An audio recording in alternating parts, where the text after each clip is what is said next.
ఎట్లా చూస్తారు సార్ ఇవాళ కులగణన కోసం అన్ని వర్గాలు చూస్తా ఉన్నాయి. దీని కులగణన జరిగితే ఏ విధంగా న్యాయం? ఇవాళ ఒక బుక్ రిలీజ్కి వచ్చామండి. కులగణనపై రిజర్వేషన్లు శాస్త్రీయ అవగాహన అనే దాని మీద లక్ష్మణ్ గారు ప్రొఫెసర్ మంచిగా రాశారు.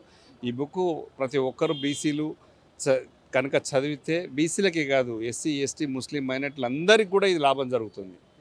కులగణన అనేది జరిగితే ఎవరు ఎంతమంది ఉన్నారు, ఎవరికి ఏం చేయాలనేది ముందు ప్రభుత్వంలో కూర్చున్న వాళ్ళు, పెద్దలు కుర్చీలో కూర్చున్న వాళ్ళకు ఇది ఖచ్చితంగా న్యాయం చేయాలనేది వాళ్ళ బుర్రకు తట్టుతుంది. వీళ్ళకి చేయకపోతే వీళ్ళ మనతో ఉండరు అనే ఒక భయం క్రియేట్ అవుతుంది. ఖచ్చితంగా కూడా బీసీలందరికీ కూడా న్యాయం జరగాలంటే ఇది ఖచ్చితంగా జరిగి తీరాలి. దీనికి మొదటి మెట్టు బాగా ఉపయోగపడింది. అందరూ చాలా బాగా చక్కగా మాట్లాడారు.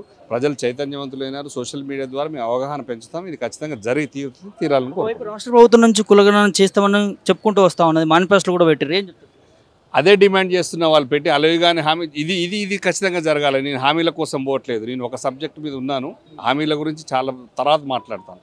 ఇదైతే వాళ్ళు పెట్టిన దాంట్లో హామీలలో ఉన్నది. కామారెడ్డిలో బీసీ డిక్లరేషన్ రాహుల్ గాంధీ గారు కూడా చెప్పారు. వారు కూడా చేయాలని చెప్పారు. హైకోర్టు కూడా ఇచ్చిన డిసిషన్ కులగణన చేయండి అన్నది. మేము హైకోర్టు నిర్ణయాన్ని స్వాగతిస్తున్నాం. ఇది ఖచ్చితంగా కూడా అందరూ సహకరించాలి. కులగణన త్వరగా కావాలని కోరుకుంటున్నాం. దాని తర్వాతనే లోకల్ బాడీ ఎలక్షన్లు పెట్టాలని కోరుకుంటున్నాం.